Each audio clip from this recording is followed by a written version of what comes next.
அனைவருக்கும் வணக்கம். இன்னைக்கு மதுரையில் திமுகவை சேர்ந்தவங்க மக்களுக்கு அதாவது வாக்காளர்களுக்கு பரிசு பொருட்கள் கொடுப்பதற்காக ஒரு சமுதாய கூடத்தில் பொருட்கள் அடைச்சி வச்சிருக்காங்க. அதை நாம் தமிழர் கட்சியினர் தடுத்து நிறுத்திருக்காங்க. எங்கே நடந்திருக்கு, எதற்காக இந்த பொருட்கள்லாம் வச்சிருக்காங்கிறத ஆனந்தன் டாக்ஸ் வழியில் மிக தெளிவாக பார்ப்போம். அதாவது தேர்தல் வந்துட்டாவே திமுகவா இருக்கட்டும் அதிமுகவா இருக்கட்டும் இப்ப புதுசா சேர்ந்திருக்க விஜய் கட்சி அவங்க இருக்கட்டும் மக்களுக்கு காசை கொடுப்பாங்க, இல்லைன்னா இலவச பொருட்கள் கொடுப்பாங்க, இந்த மாதிரி எதையாவது ஒன்று கொடுப்பாங்க. இன்னைக்கு பாத்தீங்கன்னா மதுரை மத்திய தொகுதியில பிடிஆர் பழனிவேல் தியாகராஜன் அவர் நிக்கக்கூடிய அந்த சட்டமன்ற தொகுதிக்குள்ள கிட்டத்தட்ட பார்த்தீங்கன்னா ஒரு சமுதாய கூடத்தில் ஆயிரக்கணக்கான சேர்கள் வச்சிருந்திருக்காங்க. அந்த சேர்கள் அங்கே இருந்து அதை அங்கே இருக்கக்கூடிய அதிகாரிகள் சீல் வச்சதாக தகவல் சொல்றாங்க. இந்த சீல் வச்சதுக்கு பிறகு என்ன நடந்திருக்கு அப்படின்னா, நாம் தமிழர் கட்சியினர்களுக்கு அங்கே இருக்கக்கூடிய பகுதி பொறுப்பாளர்களுக்கு ஒரு தகவல் தெரிஞ்சிருக்கு. இங்க இருந்து சேர்கள் விநியோகம் ஆகிட்டு இருக்கு, வெளியில போய்கிட்டு இருக்கு அப்படின்னு தகவல் தெரிஞ்சோன்னா நாம் தமிழர் கட்சியினர் அங்கே போயிருக்காங்க. மதுரை மேலமாசி வீதியில அதாவது பெருமாள் மேஸ்திரி தெருவுக்கு பக்கத்துல இருக்கக்கூடிய ஒரு சமுதாய கூடத்துல தாங்க பிடிஆர் பழனிவேல் தியாகராஜன் பொதுமக்களுக்கு கொடுக்கறதுக்காக சேர்களை வச்சிருந்திருக்காரு. தேர்தல் நடத்திய விதி வந்ததுனால அந்த சேர்களை விநியோகம் பண்ண முடியாம ஒரு சூழ்நிலை வந்திருக்கு. அதாவது கிட்டத்தட்ட ஒரு முக்காவாசி சேர்கள் மக்களுக்கு கொடுத்துட்டாங்க. ஆனா பேலன்ஸ் இருக்கக்கூடிய சேர்களை தேர்தல் நடத்திய விதி வந்ததுனால அந்த சமுதாய கூடத்திலே பதுக்கி வச்சிருந்திருக்காங்க. அதை அதிகாரிகள் எல்லாருமே அங்க இருக்கக்கூடிய அரசுக்கு அந்த எந்தெந்த பொருட்கள்லாம் வச்சிருக்காங்களோ அந்த இடத்துக்குலாம் சீல் வச்சிருப்பாங்க. அது போல இங்க இருக்கக்கூடிய சமுதாய கூடத்துக்கும் சீல் வச்சிருக்காங்க. ஆனா இங்க சிக்கல் என்னன்னா, சீல் வச்ச அந்த சமுதாய கூடத்துல இருந்து சேர்கள் வெளியேறதாக நாம் தமிழர் கட்சியினருக்கு தகவல் தெரிஞ்சிருக்கு. உடனே அங்கே போன நம்ம நாம் தமிழர் கட்சி பொறுப்பாளர்கள் அந்த பகுதியினுடைய வேட்பாளர்கள் எல்லாருமே அந்த பகுதியினுடைய அங்க இருக்கக்கூடிய அதிகாரிகளுக்கு தொடர்பு கொண்டு வர சொல்லியிருக்காங்க. இதை வந்தோடனே அந்த சீலை பிரிக்கிறாங்க. அதாவது நார்மலா ஒரு சீல் வைக்கிறாங்க அப்படின்னா அந்த சீல் காட்டன் வெள்ளை கலரு காட்டன் துணியில சுத்தி மெழுகுவர்த்தி அந்த சீலுக்கான அந்த இதை வச்சு குத்தி அதை பஞ்ச் பண்ணிருப்பாங்க. கிட்டத்தட்ட இப்ப 20 நாளுக்கு மேல ஆயிடுச்சு. ரோட்ல தொங்கக்கூடிய அந்த இது எப்படி பார்த்தாலும் டஸ்ட் அடைஞ்சு அது கொஞ்சம் அழுக்கா இருக்கும் இல்லையா? ஆனா இந்த அதிகாரிகள் அதாவது நாம் தமிழர் கட்சியினர் அந்த சீலை நீங்க ஓபன் பண்ணுங்க, உள்ளக்க என்ன இருக்குன்னு தெரியணும்னு சொல்லி வாக்குவாதம் பண்ணதுக்கு அப்புறம் அதிகாரிகள் அதை திறக்கிறாங்க. திறந்த பார்த்தீங்கன்னா அந்த சீல் வச்சிருக்க வெள்ளை அந்த காட்டன் துணி பார்த்தீங்கன்னா அதுல உதயநிதியோட போட்டோ பதிவு பண்ணிருக்கு.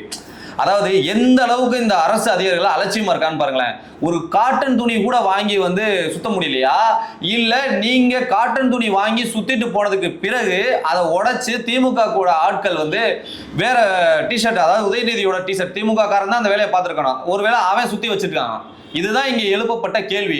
அப்போ அவனுக்கு தேவைப்படும் போது திறந்துட்டு மறுபடியும் திருப்பி காட்டன் துணியை சுத்தி வச்சுட்டு போயிடறான். அப்போ நாம் தமிழர் கட்சியினர் சந்தேகப்படக்கூடியது மிக சரியா இருக்குங்கிறதுக்கு இதுவே சான்றுல. இல்லைனா இந்த சீல் வைக்கக்கூடிய இந்த காட்டன் துணியை உதயநிதியோட டிஷர்ட்டை அடிச்ச அந்த துணியில சுத்தி இருந்தாருன்னா அந்த அதிகாரியின் மீது என்ன நடவடிக்கை எடுக்க போறீங்க? இல்லைன்னா யார் அதை திறந்து அதை மூடுறது அப்படிங்கிற கேள்வியை அந்த பகுதியினுடைய நாம் தமிழர் கட்சியினுடைய நிர்வாகிகள் எழுப்பிட்டு இருக்காங்க. நீங்களே அந்த காணொலியை பாருங்களேன். சமுதாய கூடம் காலையில 7:30 மணில இருந்து சொல்றோம். இதுல எங்களுக்கு சந்தேகம் இருக்கு. உள்ள இலவச பொருட்கள் கொடுத்தது உள்ள வச்சிருக்கிறாங்க நாங்க சொன்னோம். நாங்க சீல் வச்சுட்டோம் அப்படின்னு சொல்லி சொன்னாங்க. நாங்க எந்த கட்சி கொடுத்ததுலாம் சொல்லல. ஏன்னா எங்ககிட்ட அதுக்கான ஆதாரம்ல நாங்க சொல்லல. அதிமுகவா திமுகவா எங்களுக்கு தெரியாது. ஆனா எனக்கு சந்தேகம் இருக்கு. திறங்கன்னு சொன்னோம். பல கட்டமா போராடினாங்க. இதை திறக்க மாட்டோம்னு போராடினாங்க. ஆனா திறந்தாதான் போவோம்னாங்க. திறந்தாங்க. வச்ச சீலோட லட்சணம் தெரியுமா? இது நான் எந்த கட்சி இந்த உள்ள சேர வச்சிருக்கேன் நான் சொல்லல. ஆனா இந்த சீல் சொல்லுது பாருங்க. இதுதான் சீல் வைப்பாங்களா? இப்படிதான் மாநகராட்சியில சீல் வைப்பாங்களா? சீல் எப்படி தெரியும் வைப்பாங்க? காட்டன் துணி இருக்குல்ல, காடா துணின்னு வாங்க. ஒண்ணு வெள்ளை துணியா இருக்கும். அது சுத்துற விதமே நமக்கு தெரியும் அவங்க எப்படி சீல் வைப்பாங்கன்னு. அதனாலதான் உறுதியா சொன்னோம். உள்ளுக்குள்ள 4000 சேர் உள்ளுக்குள்ள. இதுல என்னன்னா எப்ப உள்ளுக்குள்ளதான் இருந்துச்சு, சீல் வச்சுட்டாங்கல்ல. யாருக்கு நான் கொடுக்கல நீங்க நினைக்கலாம். என்ன தெரியுமா? தினம் திமுக காரன் தினம் இதை துறக்க இங்க இருந்து நாற்காலி எடுத்துட்டு போக இதை கொடம் மாதிரி யூஸ் பண்ணிருக்காங்க. இங்க இருந்து விநியோகம் பண்ணப்பட்டிருக்கு. புதுசா இருக்கே துணி. இது என்னைக்கு சீல் வச்சது? இவ்வளவு புதுசா இருக்குமா? இவ்வளவு வெள்ளை வெள்ளைன்னு இருக்குமா? அப்ப என்னன்னா தினம் இதை துறக்க சீல் வைக்கிற முண்டங்களுக்கு இது தெரிஞ்சிருக்கணும். அதை திருடுறதையாவது ஒழுங்கா திருடணும்ல. உதயநிதி ஸ்டாலின் வச்சு திட்டிருக்காங்க. நாங்கெல்லாம் நினைச்சது பிடிஆர் தியாகராஜன் யோக்கியம் நினைச்சோம்.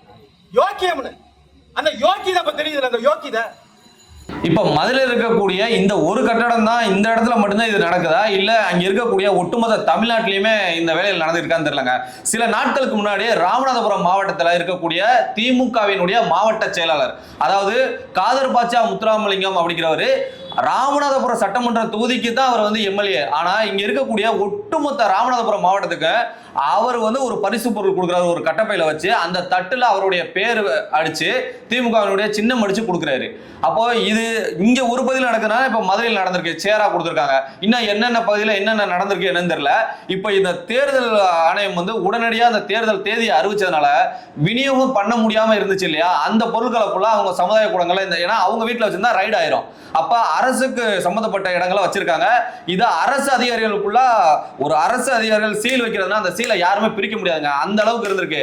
ஆனா இந்த திமுக அரசாங்கத்துல உதயநிதியோட டி-ஷர்ட், ஸ்டாலினோட டி-ஷர்ட், கனிமொழியோட டி-ஷர்ட், இதெல்லாம் என்னது? இது யார் வேணாலும் இந்த திமுக அரசு இருக்கும் போது எந்த துணியை வேணாலும் எடுத்து சுத்திடலாம், எப்ப வேணாலும் திறந்துக்கலாம், எப்ப வேணாலும் இருந்துக்கலாம். இந்த அளவுக்கு ஒரு கேவலமான அரசாங்கமா இந்த திமுக இருக்குங்கிறத நம்ம நினைச்சு கூட பார்க்க முடியலங்க.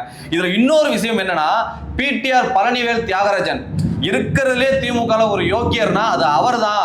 ஓட்டுக்கு பணம் கொடுக்காம ஜெயிச்சவர், அந்த அளவுக்கு வந்து எல்லாராலையும் பேசப்பட்ட அவரு இன்னைக்கு அவர் நிக்கக்கூடிய இந்த தொகுதியில இப்படி சேர்கள் இருந்திருக்குன்னா இதற்கு அவர் என்ன இந்த மக்களுக்கு பதில் சொல்ல போறாரு அப்படிங்கிற கேள்வியும் அந்த பகுதியில் இருந்திருக்கு. ஏற்கனவே இதே இது இவர் விஜய் கட்சியினுடைய அருண்ராஜ் அவர்கள் வந்து ஒரு அது என்ன சொல்றது ஒரு டிஃபன் பாக்ஸ் இதுகளை விநியோகம் பண்ணிட்டு இருந்தாரு. இதெல்லாம் அதாவது தாவேக்கா செஞ்ச இதெல்லாம் பறிமுதல் செய்ய முடிஞ்ச இந்த தேர்தல் ஆணையத்தினால ஏன் திமுக செஞ்ச விஷயத்தை மட்டும் பறிமுதல் பண்ண முடியல, திமுகவோட பரிசு பொருட்கள் பறிமுதல் பண்ண முடியல?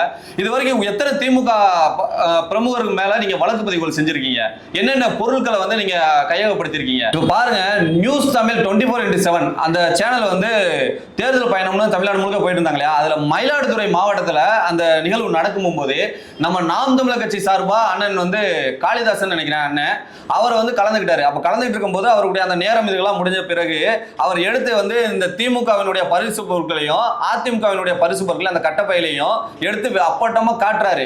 அப்போ இது வந்து டெலிகாஸ்ட் பண்ண மாட்டோம் அப்படின்னு அந்த நெறியாளர் சொல்றாரு, டைம் முடிஞ்சிருச்சு அதனால இதை வந்து காட்ட மாட்டோம் அப்படின்னு. ஆனா திமுக செஞ்சதை தானே அதில் எடுத்து காட்டினாரு, அதை மக்கள் மன்றத்தில் கொண்டு போய் சேர்க்காம அதை கட் பண்ணிட்டாங்க.